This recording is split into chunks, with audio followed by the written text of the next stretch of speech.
Axsikent buyuk tariximiz ko'zgusi. 3000 yillik tarixni o'zida jo etgan maskan bugun jahon sayyohlik markaziga aylanmoqda. Umumiy maydoni 200 gektarni tashkil etuvchi Axsikent arxeologiya parkida bugun bunyodkorlik baravj.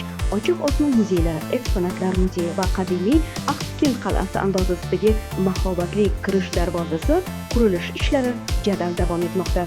Axsikentning yonidan oqib o'tuvchi Sirdaryo daryosi o'ng qirg'oqda barpo etilayotgan ekoturistik va gastronomik turizm infratuzilmasi sog'lomlashtirish yo'lakchasi ham qurilmoqda. Bundan tashqari, daryo qirg'og'ining yuqori qismida loyiha ishlari davom ettirilib, qirg'oq va dambani mustahkamlash ishlari amalga oshiriladi. Daryo qirg'og'i va unga yo'ldosh 4 kilometrlik yo'l barpo etilishi natijasida Axsikent yodgorligi va Axsikent arxeologiya parki tarkibidagi yangi axsi majmuasi qisqa yo'l bilan ulanadi. Bu manzilda turizm va an'anaviy hunarmandchilik qishlog'i barpo etiladi. Hozirda Axsikent arxeologiya parki tarkibida yangi axsi majmuasida osoriy antiqalar muzeyi, nodir qo'lyozmalar markazi faoliyat ko'rsatmoqda. Bu manzilda 10 mingdan ortiq nodir artefaktlar hamda 4 mingdan ortiq noyob qo'lyozmalar mavjud. Yangi qurilish natijasida hunarmandlar markazi kutubxona ham qurilishi rejalashtirilgan. Axsikent mintaqaning eng gavjum sayyohlik markazi bo'ladi. Bugungi qurilish, bunyodkorlik, 3000 yillik tariximizni muzeylashtirish ishlari hozirdan To'raqo'rg'on va Mingbuloqda minglab yangi ish o'rinlari yaratilishiga zamin bo'lib xizmat qilmoqda. Namangan viloyati hokimi Shavkatjon Abdurazzoqov Axsikent arxeologiya parkida amalga oshirilayotgan ishlar bilan tanishdi.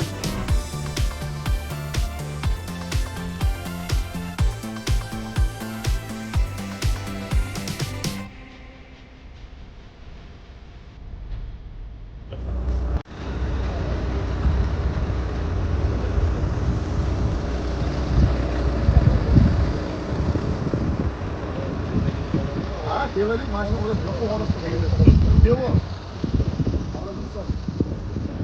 Arkadaki yürüyüş kısmında belli yapar ettim. Смотрел.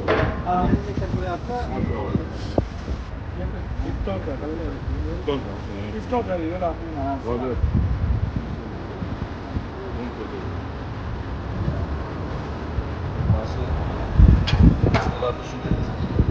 Oldu ekileri kumaş atmak.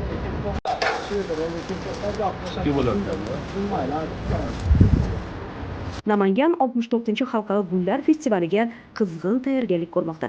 25-may Nafosat va go'zallik bayramining ochilish kuniga to'yga to'yona sifatida ochiq osmon va eksponatlar muzeyi foydalanishga topshiriladi. Kirish darvozasi qadimiy Axsikent qal'asiga hamohang bo'lishi lozim. Sirdaryo sohili bo'ylab 4 kilometrlik yo'l qurilishini tez fursatda yakunlab, ochiq osmon muzeylarini Axsikent arxeologiya parki tarkibidagi yangi axsi majmuasiga bog'lash lozim. Bu turizm shaharchasining yaxlit kompozitsiyasi bo'ladi, deydi viloyat rahbari. Viloyat hokimiga Axsikent tepaligidan Sirdaryo uzra o'tib, Mingbuloq tumani hududiga olib boruvchi dor yo'li loyihasi ham taqdim etildi.